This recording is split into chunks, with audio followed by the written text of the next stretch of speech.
After a restless evening, I climbed out of my bed and started my morning routine.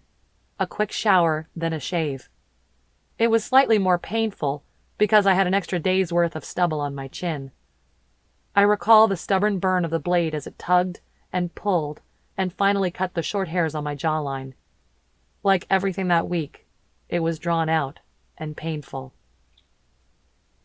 I had settled in at my desk with a fresh cup of coffee and flipped through my usual links to check the news, log into the requisite systems, and then finally to review the flags in the system for any fraudulent activity.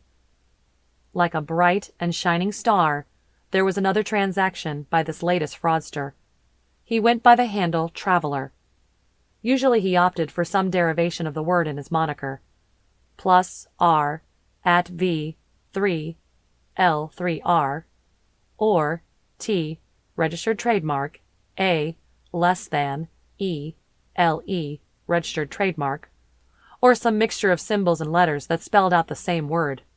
Traveler. This guy was actually very good at what he was doing.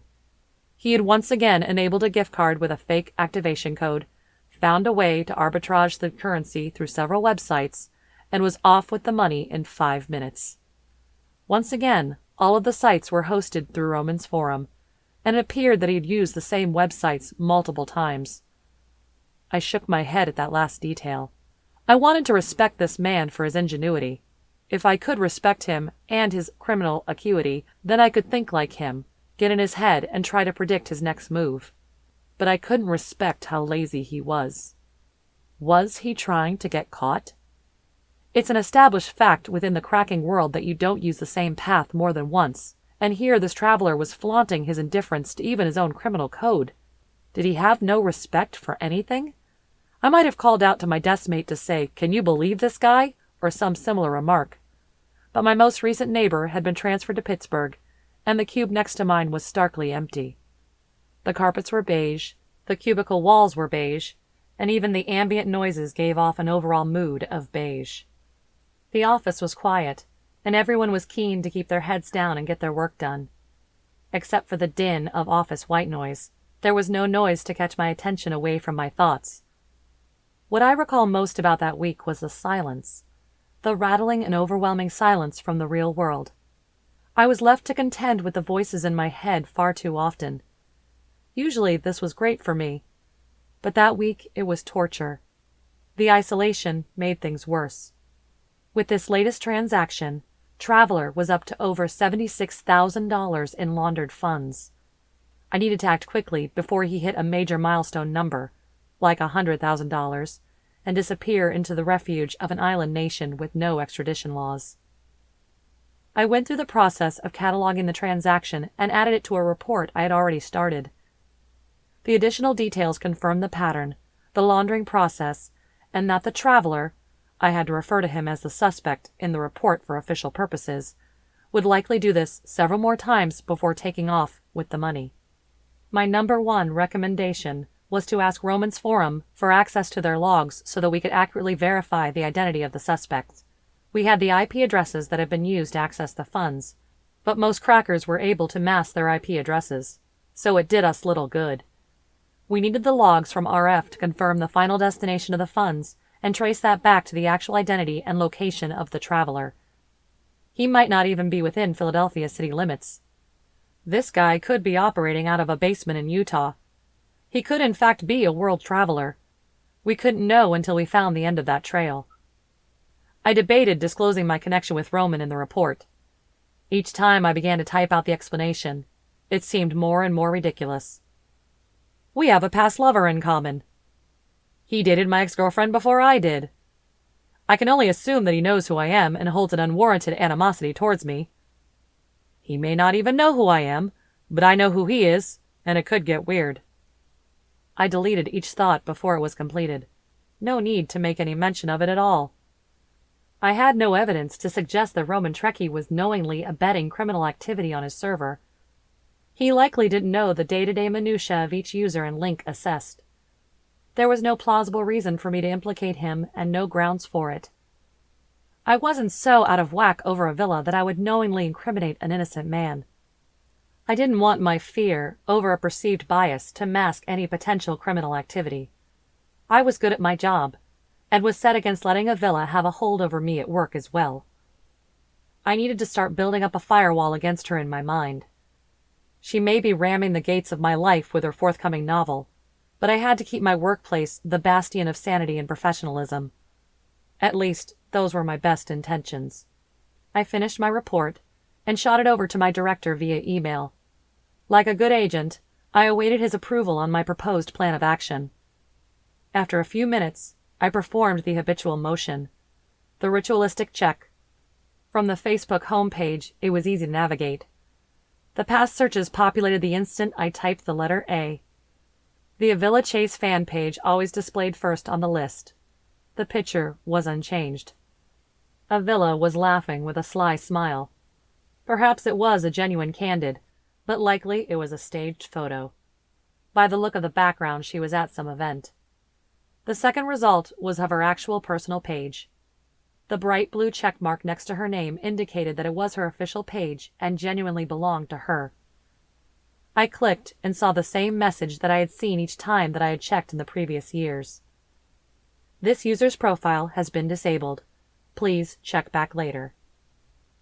I knew that if she really had disabled her account, that her personal profile wouldn't have populated at all in the search. Had she blocked me, perhaps? Maybe she had such a following on social media that she could retain her personal profile, but still allow it to appear disabled to those she wasn't friends with. I clicked the bright red X in the top corner of the internet browser window and hurriedly clicked onto anything else. An old tax file popped up on my screen. What did the famous statesman so well known in Philadelphia once say? Nothing in life is certain except for death and taxes. Perhaps Ben Franklin omitted heartache from his list because he never knew Avila Chase. The cover design for Scarlet Avenged had been revealed earlier that summer with an alternative design. The primary cover art was the staring, cold eyes of Avila, likely used because she herself strongly resembled the written description of Scarlet. This was the image that I found myself constantly confronting throughout the city. Each day it was as though she was browbeating me into a state of deranged paranoia. The alternative design, probably what she and her publishing team expected would be used for the inevitable movie poster, didn't offer me much relief. The second design was a graphic of the Hindu god Kali. The blue-skinned figure with multiple arms was facing away from the viewer and appeared to have long and flowing red hair, instead of the traditionally depicted black hair. As if I had pictured, on multiple occasions, Avila coming after me with her animal hands trying to claw out my eyes and smother me with the weight of her fury. The alternate design was terrifying to me on so many levels. When I stepped out of the building for lunch that Tuesday afternoon, I was sick of my poor self-control and inability to focus. It was the worst possible week for an Avila Chase distraction. I wanted to catch the traveler. I was thinking of his odd actions and potential motives as I strolled a block or so to reach my favorite spot for lunch. The air was clean and temperate. I could breathe easily and enjoyed seeing the streets of the city busy with other 9-to-5ers resting on ledges and benches to enjoy their lunches. I quickened my pace and managed to avoid slipping on the grease spots in the street as I jaywalked to the best spot for lunch in town. This place was an alley featuring a bank of food trucks that offered every kind of cuisine. They were busy that day, as each truck had a decent line for food. There were medical professionals in mint green scrubs, chatting amongst each other, an endless sea of pens and clips and ID badges pouring out of their top breast pockets. There were women in heels and binding professional ensembles that made me think they must be uncomfortable. There were other men in suits who had eschewed their blazers as they stood in line. They held them over their shoulders with one hand, a pose they had likely seen in a catalog. It was a perfect Philadelphian afternoon. People were out and about. The city was alive and bustling. Each person was moving like a blood cell in an intricate system keeping the pulse of the city beating.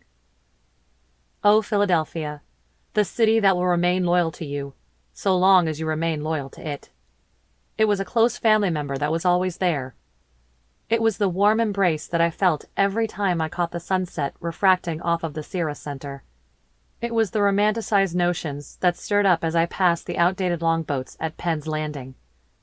If I could only keep one thing in my relationship with Avila, I'm glad that I kept this city. I went to my favorite Chinese food truck and put in an order of sesame chicken and lo mein with a Coke. It was a $5 deal that you just couldn't beat. As I dawdled while my order was being prepared, I wondered about how the traveler might be maneuvering. I wandered a few feet as I ran through the information on the case in my mind. I stopped in front of a newsstand and leaned against the brick wall that was behind me. Once I had cycled through the clues mentally, I entertained myself by perusing the headlines in front of me. One particular item caught my eye. I saw the intricate Kali scarlet design on the cover of Philadelphia magazine. The story headline revealed that an interview with her was, in fact, the premier editorial for that month. I picked up the magazine without even thinking and flipped through to the article. I tried to scan quickly, as though I was just a casual customer considering a purchase. I knew that I couldn't buy the magazine, though. It would be another means of torture to remind myself of my imminent doom. I found the interview. The feature took up 5 pages, 3 of text and 2 of images. Avila was featured in profile in full makeup and hair blown out. She was styled to look so glamorous. How could they all not see how devious she was? How could people not see how hell-bent she was on destroying any man who dared to not love her forever? I could see her as the man-eater that she was, though. I flipped through her answers quickly. The interview was by the lead entertainment and events editor for the magazine, Dan Dorr, whose initials are listed as DD for reference. DD. Avila, your work is technically categorized as science fiction because Scarlet focuses on out-of-this-world phenomenon. But each novel has an underlying message. What is the main focus for Scarlet Avenged? AC. Scarlet may be investigating paranormal activities, but it is always human errors that bring her back into this world. I wanted to focus on an issue that is important not just to women, but to society. We can't just say this is a women's issue anymore. It's a human issue. Through Scarlet, I can bring this problem to the forefront of our consciousness and hopefully spur change. DD. And what inspired this specific message? This is your most outspoken work to date. AC. What inspires anything? A personal connection? An experience that shifted my worldview? It has taken some time to put my head around it, but I can see clearly that I need to take action and bring this to light. My stomach began to churn. Was this it? Was this the moment when she would reveal me as the negative focal point, the demon waiting in the wings that had driven her creativity and success? I wasn't reading any more. I was scanning ferociously. There were some references to Calcutta and a trip to Nepal, blah, blah, blah. Then at the end of the interview was an excerpt from the novel. Out of place and out of context, I had no way to tell for sure what it referred to, but it left me spooked. I envision your fist punching me, my fist punching you, my head slamming into your face, my oversized and unadorned forehead causing your teeth to rip and pull from their gums. And each time, I see you holding up a bloody tooth, slimy with saliva. Your hand receives the blood as well, but the pulp of your teeth is not pink or even red like the fluid spilling from the sucking hole in your mouth. No, the pulp of your teeth, the fleshy matter that had once held it in, is like a thick patch of seaweeds. Flowing and breathing in the air, roots as white as your teeth, the remainder of the pulp is black. Inky black, like an octopus, a slippery, squeezing, suffocating octopus. It's just like you. That is what you are. Scarlet, avenged. At the sight of those words, my hands twitched, releasing the magazine, letting it fall onto the grimy sidewalk. I picked it up quickly, crushing it in my hands. I tried to casually place it back on the shelf. The pages were bent and crumpled. I couldn't stop myself or keep my hands from making a mess. The newspaper stand owner called out to me, "Stop fooling around and buy it already." The men and women nearby looked at me with disdain. I was the interrupter of the idyllic peace that they were enjoying as they waited for their fast food. I was the crazy man, crouched on the ground, fumbling for papers, reminding them how fragile sanity can be. I couldn't find the words in my throat to answer. I shook my head and wobbled away. I almost forgot my lunch order, but happened to pause to catch my breath as I heard my name called out in a heavy accent. I felt as though I was a wanted criminal, on the run, hiding in plain sight, and my cover was just blown by a clear and crisp wanted photo. Was everyone around me looking at me because I was sweating profusely, even though the weather was lovely? Were they worried I was sick? Or perhaps my secret was not so secret at all.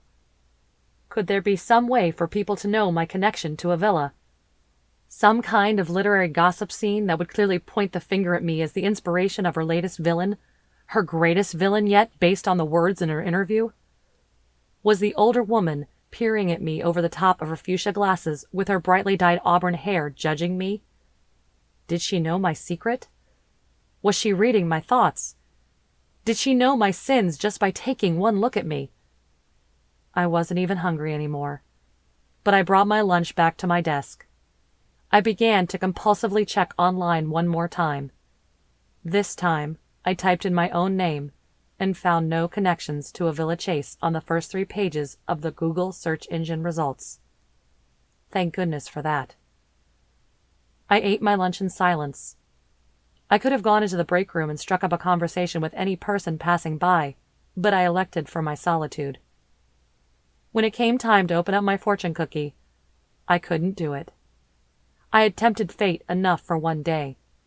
Besides, I had an overwhelming feeling that the tiny slip of paper would have lottery numbers to match Avila's birthday, and that the fortune would read, "Scarlet Avenged by Philadelphia's daughter Avila Chase, available this Friday."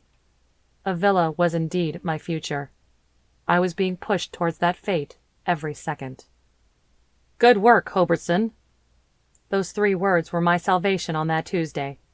They brought me out of my post-lunch, hate-fueled panic. My director had called me into his office. He was well into his 50s with a paunch that constantly tugged at his shirts, the fibers appearing more and more tired with every second that passed. He was a good man. I will stand by that assessment to this day. Randy Knight is a good man. A wife and 3 kids, with a McMansion out in Yardley, he was the mild-mannered and even-tempered FBI director that you would hope to see. Not so driven by ambition as to be ruthless, but not so aimless as to sit by idly without taking action. "Thank you, sir." I accepted my praise standing, watching Knight as he put the file containing my report back down onto his desk. Make contact with this forum's website today if you can. If your suspect is moving fast, he may wrap things up by this weekend. Why not, am I right? Yes, sir. Their headquarters are actually adjacent to City Hall, so I plan to drop in tomorrow morning before coming into the office. Great. Just in case they aren't as open and willing to help, have the warrant ready. These tech companies act so touchy when we ask for help. We want to catch criminals. Why are we being treated like the bad guys because we are asking for specific information? Knight shrugged and shook his head. It was clear that he was censoring a much longer diatribe that was still running through his mind. I agreed with each word he had said, nodding along as he spoke. What am I telling you this for? You know it. He patted the folder as though it were a small and precocious child. Knight had that old habit. All right, Hobbertson. Good work. I gave a curt nod and slipped out of his office. I had never pictured myself as a yes man or a company man, but I did find comfort in being told that I was doing good work, in having my efforts recognized. I had been in an existential funk after things ended with Avila. I had spent years trying to get over her, and I had found that the most effective method was to channel my energy into my work. That week, I was experiencing the clawing effects of a relapse. Working hard and performing at my job kept me focused and grounded. It reminded me that I was one of the good guys, no matter what Avila thought or wrote about me. I sat back in my chair and dialed the main number of RF. After an onerous phone tree and some hipster wait music, I finally spoke with a receptionist. She informed me politely that Mr. Trekkie was absolutely booked and couldn't take any appointments. Once I clarified who I was and the reason for my meeting request, she put me on hold. I felt a surge of power knowing that my title, Special Agent, and employer, the Federal Bureau of Investigation, aka the Federal Bureau of Look at My Badge, Get Out of My Way, would clear a path for me. I tried not to become addicted to that feeling, because it can be intoxicating. But I enjoyed that sensation of power and control as the receptionist took me off of hold and informed me that Mr. Trekkie would be able to meet with me first thing the following morning. "Thank you. I will be in at 9 a.m., I said politely, as though I just hadn't played the trump card in this situation. "Excellent. We'll look forward to seeing you then." The receptionist cut the line after her overly cheery salutation. In that moment, I felt good. I felt in control. I knew that I had no ability to influence Avila, to persuade her to cease her mental torture, but I sure could get a lowly receptionist to jump at my command. That did feel good. While I would have reclined at my desk for an extended period and basked in the glory of a job well done, I had plans that evening. I had plans every Tuesday evening. It was 10K Tuesday. I was part of the local run club that would meet up and run through the city. We would meet at Philadelphia Runner at 16th and Sampson and head for the Schuylkill River Park, then follow that path up to the Art Museum. Some of the faster runners would add the steps to their run after looping around to the front while waiting for the slower runners to catch up, before heading down the parkway to Logan Square and back to the run shop. Of course, we had to have a drink afterwards. We were young and upwardly mobile millennials. We would do just about anything that seemed like an accomplishment if it meant we could go drinking afterwards. While we had discussed varying our run route and trying a different bar each week, we usually settled into the same route and almost always ended up at the Happy Rooster. That week was no different. I left work at 5 p.m. sharp. I had informed Knight of my weekly run routine, and he approved heartily. He would occasionally come up to my desk at 4:45 p.m. on Tuesdays and make small talk just so he could say, "Oh, would you look at the time? You've got to get going if you want to make your run club." I couldn't tell if he was being sincere or if he just wanted to feel somehow included.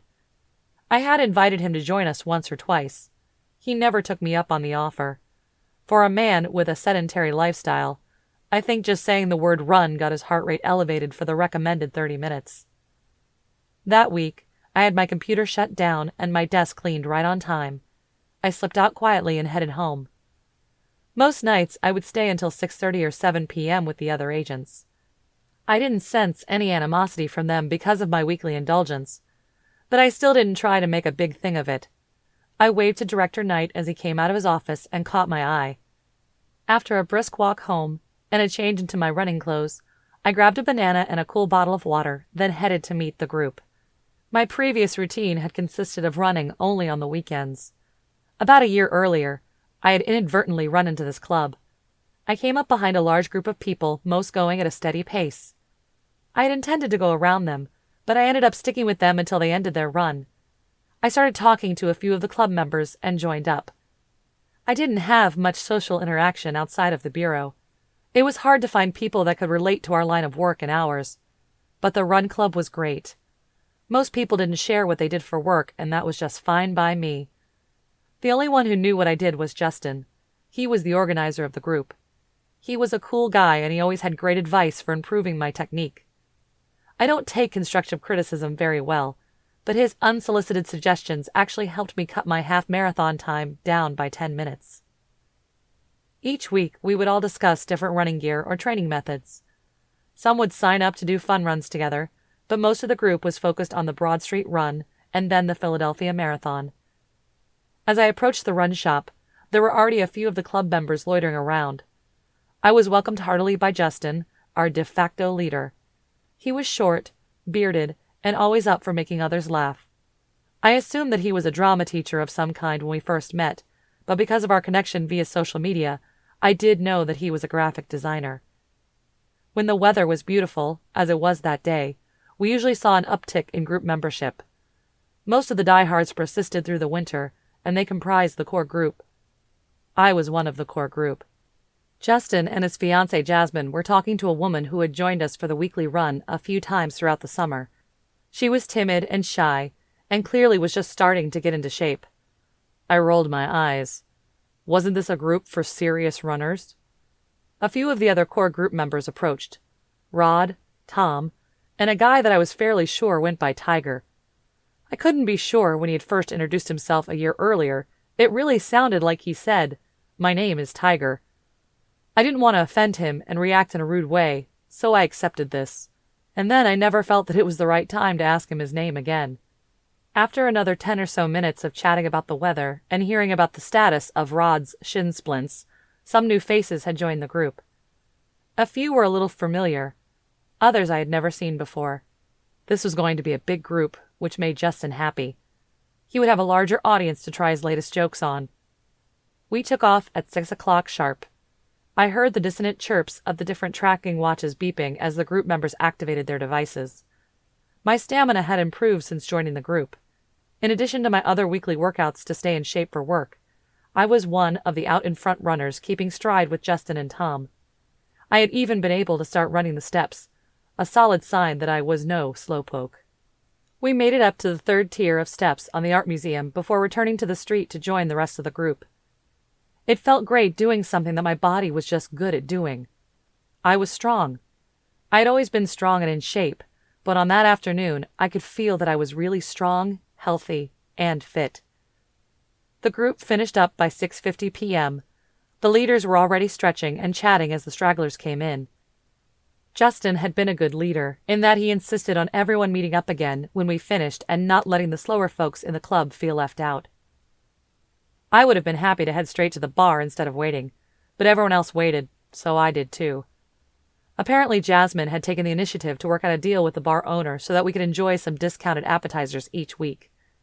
We were regulars, and we could use this as a selling point to encourage people to join the group. The restaurant made more off of us this way. It was a win-win. We sauntered into the Happy Rooster and found our usual corner. I usually would have ordered my standard Yingling, but the more health-conscious members of the club always opted for the gluten-free option. I caved to peer pressure, or rather, beer pressure, and went with that too. It didn't taste too bad, and it made that beer special. I only drink gluten-free beer when I'm with my running buddies. I made a meme of myself. I don't always drink gluten-free beer, but when I do, it's because I've just run a 10K.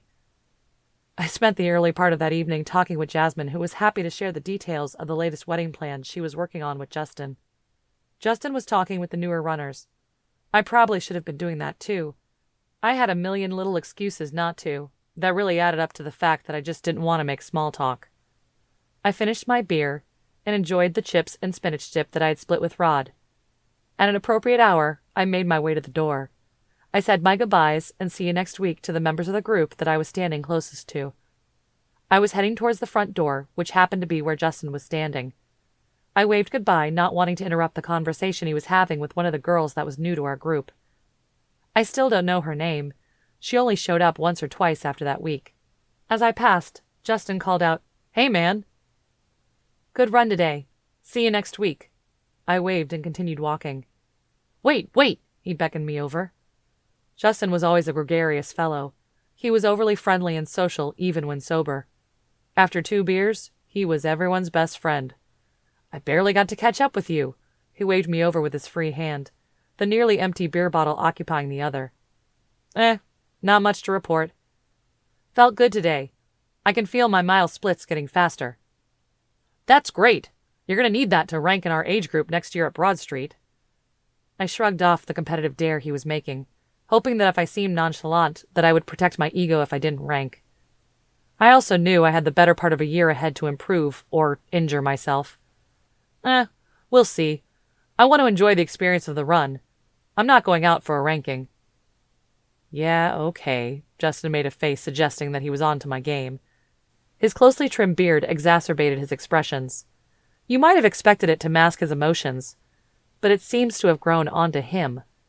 The beard latched into his nerve endings and became an extension of his expressive gestures. At this point, the new girl to our group had been pulled into a conversation with Jasmine about her running tights. They were apparently very fashionable. "Well, you're definitely going to rank, so you don't have to sweat it." I figured complimenting Justin would make him happy in his intoxicated state, and perhaps give me the chance to leave. "Aw, man, you never know," he shrugged. "But hey, this is a big week for you. You holding up okay?" His comment perplexed me and rendered me speechless. The first thought that ran through my mind was that he knew about Traveler. How could he know about the case? Did he know who the Traveler was? Then it hit me. It was just like the terrifying moment in a film when you see the serial killer in a flash of lightning before the theater is engrossed in total darkness. I realized what he meant by his flippant comment. Avila. I furrowed my brow and pursed my lips. My shoulders were raised. My hands went into my pockets. I was in a defensive position. What do you mean? My immediate reaction was to play dumb, to pretend that my mind hadn't quickly riddled out the meaning. You know, Justin gestured with his hand, as though his quick motions were a foreign sign language for me to riddle out. I shook my head. I wasn't going to say it. I was scared silent that he was about to bring her up. You know, your old lady? Justin rested his gesticulating hand on my shoulder. I know that this has got to be a tough week on you. The posters are everywhere. I want you to know me and Jasmine, we're here for you, man. I shook my head.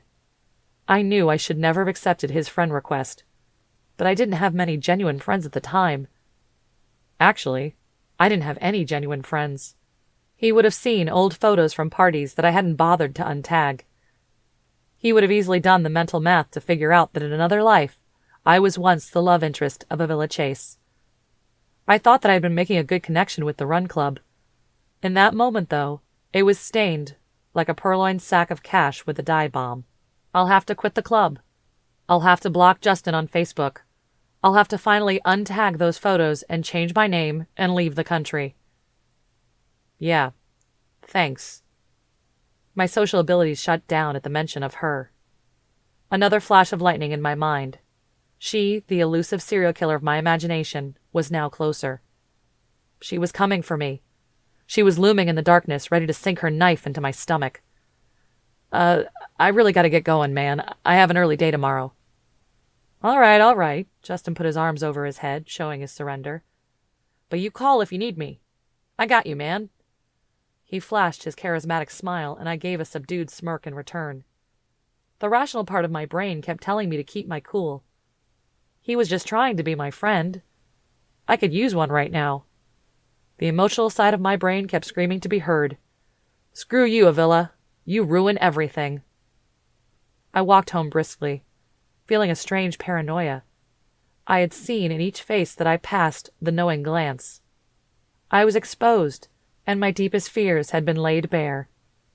I heard footsteps behind me. They were almost rhythmic. Avila, Avila, Avila. The syllables of her name called out in a pattern. At least, that is what they sounded like. Perhaps they could have been traveler, traveler, traveler.